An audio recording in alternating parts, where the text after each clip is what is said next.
Bismillahirrahmanirrahim. Assalamualaikum warahmatullahi wabarakatuh. Oke ya, selamat pagi adik-adik semuanya. Alhamdulillah kita kedatangan lagi pemateri yang ditunggu-tunggu sejak 3 tahun yang lalu lah ya. Oke, Kak, silakan langsung aja perkenalan ke adik-adik. Ya, halo semua, kenalin nama aku Hendrika Septia Devi, panggil aja Dika. Kebetulan aku sekarang, aku alumni SMA Natus Surade angkatan 2020 dan sekarang aku lagi kuliah di Universitas Al-Azhar Indonesia dengan jurusan Teknik Industri, Mantap. gitu. Ya, teknik industri salah satu yang diminati banyak juga nih sama anak-anak SMA nih ya kan. Iya, Oke, Kak, jadi sebelumnya terima kasih sudah iya, mampir ke kelas online kita. Walaupun sekarang udah nggak pandemi gitu ya, tapi kalian masih ada yang beberapa yang pengen gitu ya. Karena ya seperti inilah dunia kita.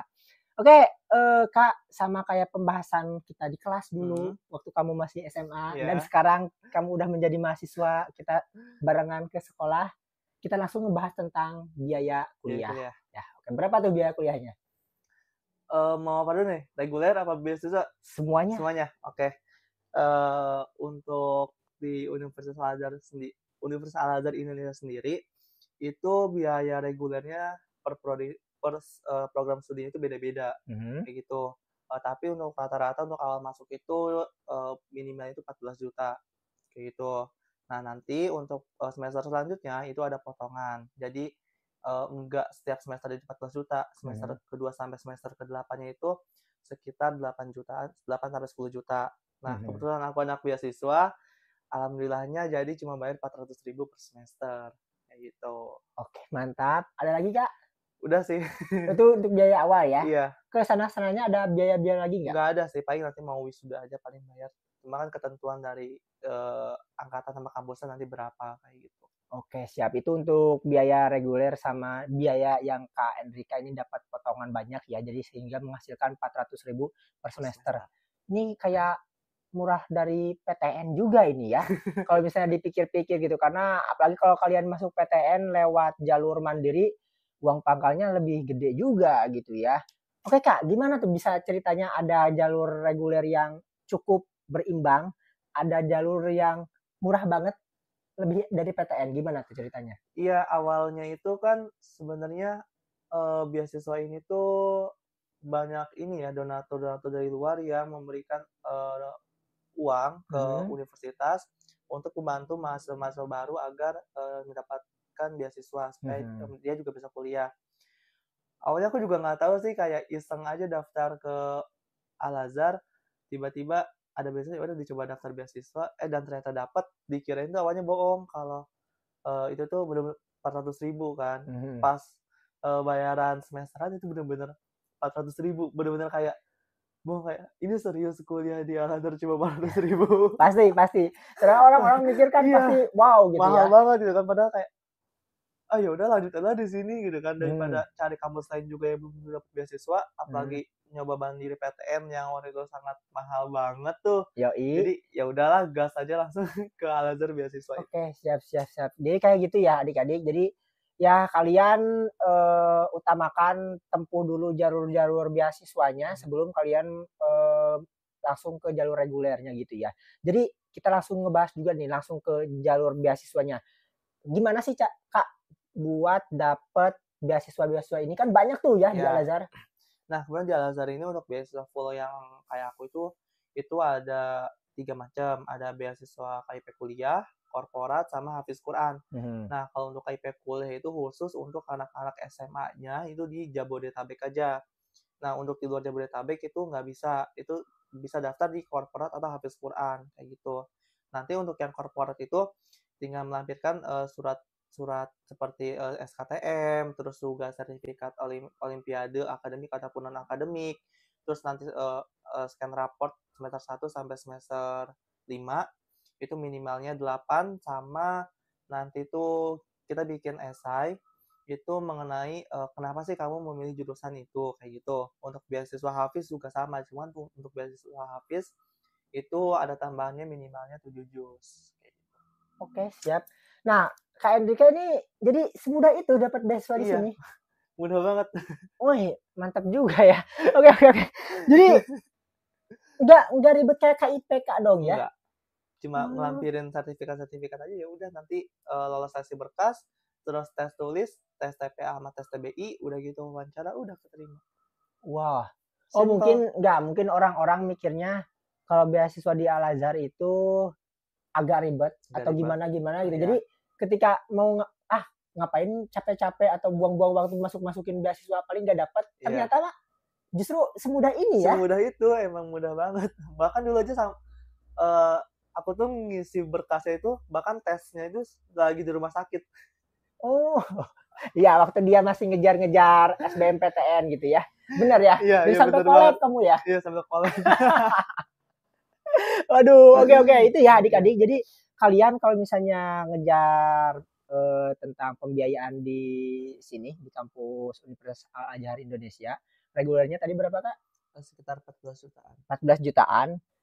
Sedangkan kalau misalnya kalian dapat beasiswa kayak Kak Andrika ini, kalian bisa dapat cuma 400.000 doang per semester. Berarti 4 kali 8 gitu kan sampai ke wisuda gitu ya. Sampai ke wisuda ya berarti kalian cuma 3,2 juta plus mungkin tambah biaya apa teh praktikum mungkin ya kayak Enggak. Oh enggak ada. Udah enggak ada, udah free.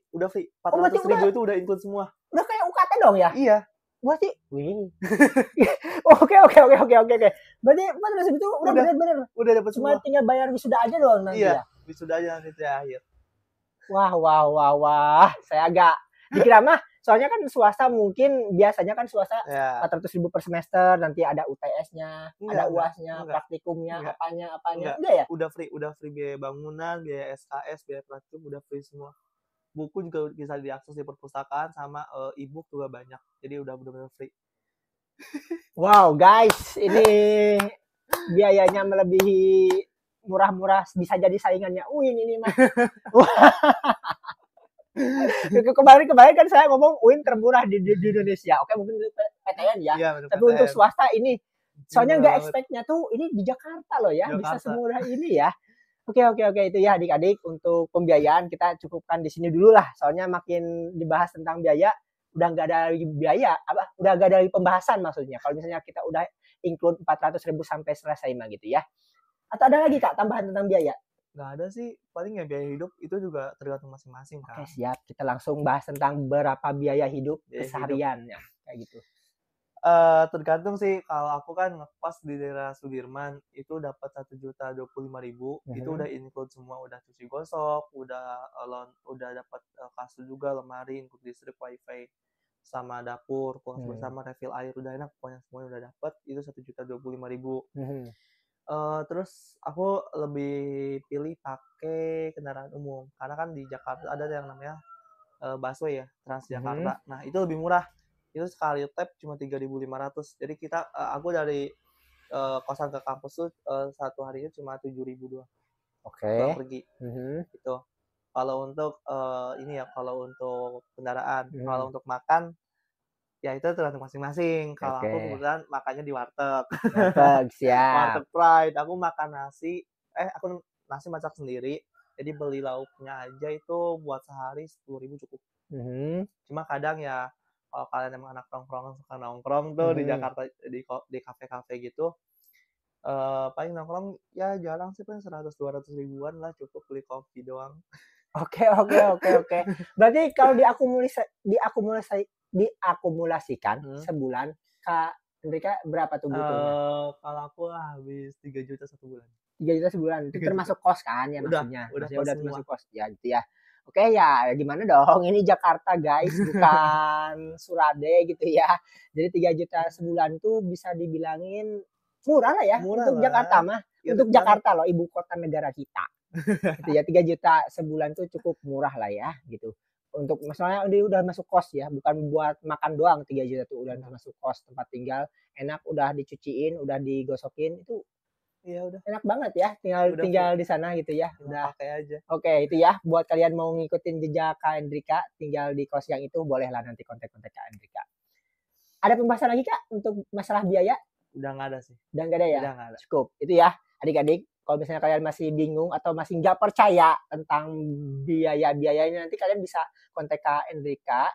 Nanti Kak Hendrika bakalan ngasih rincian biayanya kayak gimana. Emang segini gitu, nggak ada yang dirinci-rinci lagi, udah segini gitu ya. Oke, Kak Hendrika, kita masuk ke ini ya, Apa? udah beasiswanya juga udah tadi kita Hmm, bahas, kita masuk ke jalur seleksi masuk. jalur seleksi masuk. Apakah semudah itu gitu kan atau gimana gitu? Iya, jadi di Al-Azhar itu ada beberapa jalur masuk, ada jalur reguler itu, terus ada juga jalur nah si jalur reguler ini ada yang unggulan sama PMDK. Nah, kalau yang unggulan itu dia pakai raport aja. Terus juga itu nanti dia ada 2 tes, yang Mhm. tes online dan tes onsite. Nah, untuk tes online itu kalian bebas di mana aja nih buat ngerjainnya, kapan aja. Hmm.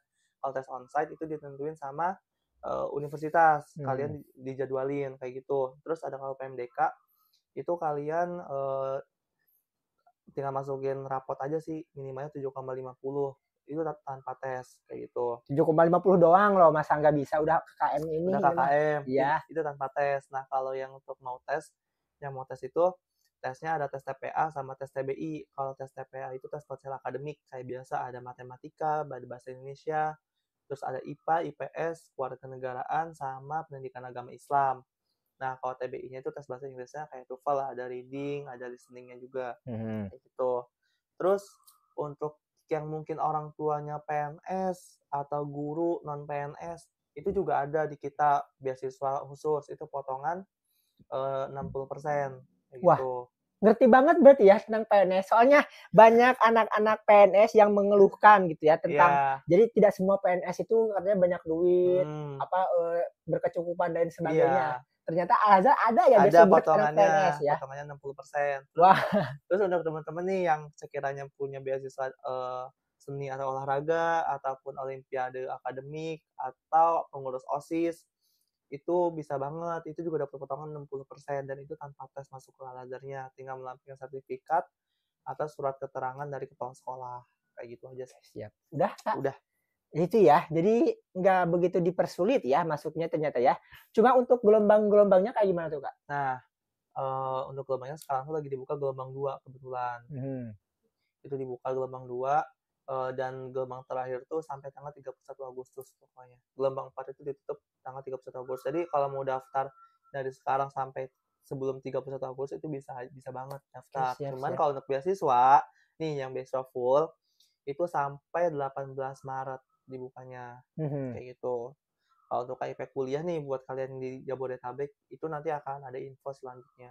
Oke, berarti memang disarankan daftar dari sekarang Daftar ya? dari sekarang. Jadi jangan sampai kalian mikir pengen apa di PTN dulu, nanti mah PTN gak dapat, ini gak dapat. Udah mah nanti makin lama kan biasanya makin mahal Iya, gitu ya. makin mahal. Selain makin mahal juga penutupan jalur beasiswanya udah selesai Iya, gitu udah ya. selesai, udah tutup. Jadi Oke, kan mau kemana nanti harus jadi reguler. aduh gitu ya adik-adik lumayan selisihnya jauh loh soalnya ya dari 14 juta ke 400.000 tuh gitu.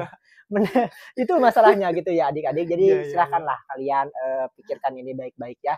Itu untuk jalur seleksi masuknya ya. Mhm. Nah, alasannya sendiri gimana tuh, Kak? Kenapa Kak Hendrika ngambil jurusan ini ya? Kenapa kalau Iya, ngambil kampusnya di Universitas Al-Azhar ini karena ya udah murah gitu ya. iya Tapi kalau murah. jurusannya kan bisa beda-beda ya. Jurusannya awal kan aku SMA IPA ya. Nah, Mhm. dari awal tuh sebenarnya pengennya itu ngambil ke IPS, ngambil ke Mhm. ekonomi, karena dulu Mhm. suka banget sama ekonomi atau akuntansi. Mhm. Tapi ternyata nggak rezeki tuh. Dari SBMPTN, jalur mandiri, semuanya dicoba ngambil ekonomi akuntansi, ditolak semua. Mhm. Terus kayak mikir, apa mungkin bukan rezekinya kali ya di sosum apa harus pakai ke saintek, ya udah akhirnya nyoba iseng-iseng ngambil teknik industri, ternyata lolos di teknik industri dan ternyata pas dipelajarin juga teknik industri itu bukan yang teknik banget, Mhm. di dalamnya juga belajar ekonomi juga, belajar manajemen, belajar psikologi, jadi makin luas wawasannya, sosumnya dapet, sainteknya juga dapet, Oke, kayak gitu. heeh, benar benar benar benar. Emang sih ya, soalnya kan industri mah nggak jauh-jauh dari ngejual barang sih ya Iya, intinya. Jadi nggak begitu jauh antara IPA sama IPS-nya kayak gitu adik-adik. Oke, karena udah menyinggung tentang belajarnya ngapain aja, sekalian aja Kak apa jelasin tuh? itu. Jadi selama kuliah di teknik industri itu ngapain aja belajarnya? Iya, kemudian aku sekarang kemarin di semester 3 itu aku kemarin tuh jadi asisten, Dosen. jadi Hmm. asisten di praktikum fisika dasar 1, asisten praktikum kimia dasar, sama asisten praktikum di evaluasi biologis pangan, kayak Mhm. gitu. Nah, Terus kesibukannya kalau untuk awal kuliah itu sama mata kuliahnya ada fisika, ada kimia, ada bahasa Indonesia, bahasa Inggris umum lah, ada matematika juga. Nah, nanti ada praktikumnya. Nah, kalau di Teknik Industri Al-Azhar, berhubung kita mengutamakan bahasa Inggrisnya, jadi di kita tuh ada English course. Jadi itu khusus untuk anak Teknik Industri Al-Azhar yang mau belajar bahasa Inggris dan itu diwajibkan kayak gitu. Teknik doang apa jurusan lain juga? Di Teknik Industri aja. Oke, siap. Di Oke, jurusan lain terus? tuh nggak ada. Nah, terus udah gitu semester 2 itu ada praktikum fisika dasar 2 sama ada menggambar teknik. Nah, menggambar teknik ini kan jarang banget ya. Itu kebanyakannya itu di prodi teknik sipil atau teknik mesin kan. Nah, di teknik industri itu ada menggambar teknik. Itu seru banget. Ngapain tuh? Ngegambar kayak gimana sih? Iya, jadi kalau aku tuh kemarin kayak kita tuh ngegambar nih, terus pakai sudut itu kan, pakai sudut pandang kiri kanan atas bawah. Terus juga pakai proyeksi apa nih, kira proyeksi Amerika atau Afrika kayak gitu. Nah, terus tugas akhirnya tuh aku tuh disuruh ngegambar bagian-bagian shock breaker motor bagian belakang itu dibongkar, terus digambar sampai ada 20 komponen kayak gitu. Itu benar-benar seru banget di kertas A0. Padahal kamu bukan anak motor ya? Bukan anak motor, tapi harus belajar kayak gitu. Oke. Nah, terus di semester 3 kemarin itu ada belajar psikologi industri. Itu kayak kita supaya tahu nih kalau wawancara kerja tuh kayak gimana sih yang bagus dan efektifnya. Terus juga belajar ergonomi. Nah, ergonomi ini kita perancangan kayak produk gitu. Kira-kira produk ini tuh efisien nggak sih digunain sama masyarakat kayak Nyaman gitu. nggak? Nyaman Gitu ya? apa enggaknya, terus menyebabkan sakit punggung atau enggak kayak gitu. Nah, terus kita juga kan di industri itu ada statistika industri. Nah, dikira itu statistika biasa ngitung ya, ternyata ada praktikumnya. Jadi ada praktikum statistika, itu kita kayak ngitung data gitu pakai beberapa uji kayak uji data, uji Wilcoxon, itu banyak banget uji-ujinya. Nah, terus semester 3 kemarin itu sama ada ini proses manufaktur. Itu kemarin kita bikin troli. Jadi mau cewek mau cowok itu pada bikin troli semua. Jadi kayak ngegerinda sendiri, ngelas sendiri, terus ngukur segala macam. Itu seru banget sih waktu bikin troli. Wah, mantap ya. Jadi nggak dikira saya teknik industri itu orang-orangnya monoton semua, serius-serius semua. Enggak. Soalnya jurusan teknik itu kan gimana gitu. Ya, Karena seru-seruan juga ya. Seru-seruan juga bikin troli kayak gitu. Bau-bau besi gitu kan. Ngelas ya. Ngelas. Oke. Itu ya adik-adik. Jadi belajarnya tuh ternyata nggak monoton. Saya mikirnya soalnya anak teknik itu gimana ya? Nggak kayak apa ya, happy-nya itu happy yang tertekan gitu. Tertekan ya belajar gitu terus gitu kan. Oke. Seru. Itu ya tentang teknik industri belajarnya ngapain aja. Nah, ini Kak, jadi Kak Hendrika kan tadi kita udah ngebahas tentang biaya hidup, biaya kuliah, terus beasiswa, jalur seleksi masuk, belajarnya ngapain aja, alasan milih jurusan ini kenapa gitu ya. Nah, kita tibalah di pertanyaan yang diperbincangkan oleh orang tua. Orang tua kan selain nanya biaya juga nanya ke depannya tuh kamu mau ngapain, mau jadi apa, rencananya gimana? Ya, pokoknya ini sih salah satu alasan aku kenapa ngambil teknik industri, karena teknik industri itu kan luas ya, maksudnya kita belajar semua bidang nih. Kita belajar pemrograman, kita belajar psikologi, kita belajar kelistrikan. Jadi prospek kerjanya juga luas, masuk ke semua sektor. Kita juga belajar ekonomi akuntansi kan, jadi mau ke sektor perbankan bisa, mau ke pertambangan juga bisa, karena kita juga belajar mekanika teknik, kita belajar material teknik. Jadi kita tahu nih bahan-bahan apa aja yang digunain kayak gitu. Terus mau ke PLN mungkin atau kelistrikan kita juga bisa, karena kita mau belajar itu. Pokoknya teknik industri enak banget, kemana-mana masuk, karena kita tuh belajar semua bidang. Mau jadi HRD juga bisa, karena kita belajar psikologi industri. Jadi nggak usah takut kalau misalnya mas teknik industri itu nggak kerja, insya Allah pasti kerja dimanapun itu pasti. Oke. Kalau Kak Hendrika sendiri pengennya di bidang apa nih? Pengennya sih bidang pertambangan ya. Pertambangan. Oke, berangkat. Berarti kamu nggak di Jawa dong ya nanti? Enggak. Pengennya di luar Jawa dong ya? Luar Jawa. Oke, gitu ya adik-adik ya. Mudah-mudahan mah Kak Hendrika juga bukan memberikan Allah memudahkan prosesnya tersebut gitu ya. Oke, Kak Hendrika, kita masuk ke sesi akhir. Ini adalah sesi saran. Apa yang mau Kak Hendrika sampaikan ke adik-adik, terutama mungkin ya, bagi adik-adik yang nggak tahu kan Kak Hendrika tuh dulu waktu dia masih SMA tuh ya, masih konsultasi sama ambisiusnya tuh tinggi. sampai-sampai dia harus menunggu dulu untuk menjadi mahasiswa itu 2 tahunan ya? 1 tahun. Oh 1 tahun. Gap year. Gap year-nya 1 tahun. Gimana tuh Kak? Ceritakan kegagalanmu waktu itu biar motivasi. Saran aku sih jangan terlalu memilih PTN yang terlalu tinggi sebenarnya.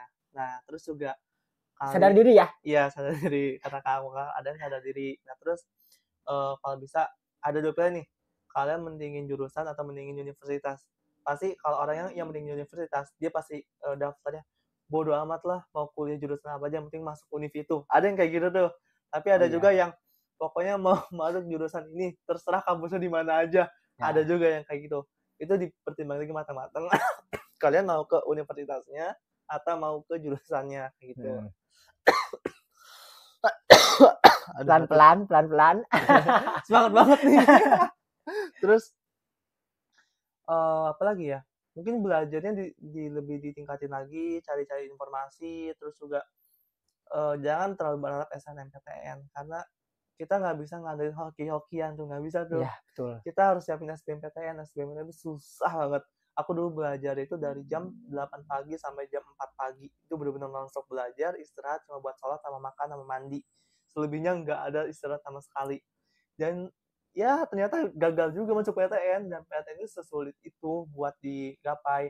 Mungkin kalau orang lain mungkin pada mikir, enggak kok teman-teman aku bisa masuk PTN, tapi persiapannya gimana sama apa enggak, prosesnya gimana, karena apalagi kita kan daerah Pejampangan ya, jauh dari kota-kota, itu beda sama kota-kota. Kalau mereka tuh mempersiapkan buat PTN itu dari kelas 1, dari sekolahnya tuh udah kayak ada bimbel segala macem, bahkan mereka tuh bimbel sana sini juga gitu kan. Kalau kita kan beda ya, kita kan hanya mengandalkan pembelajaran dari sekolah aja. Udah mah di ujung lagi Di ujung lagi kan. Di ujung kalian cuma persiapin 2 bulan buat SBMPTN itu coba. Itu gak bakal kekejar. Aku dulu 6 bulan aja gak kekejar sama Saingan-saingan kalian udah nyiapin selama 3 tahun. 3 tahun. Jadi harus benar-benar matang banget persiapannya.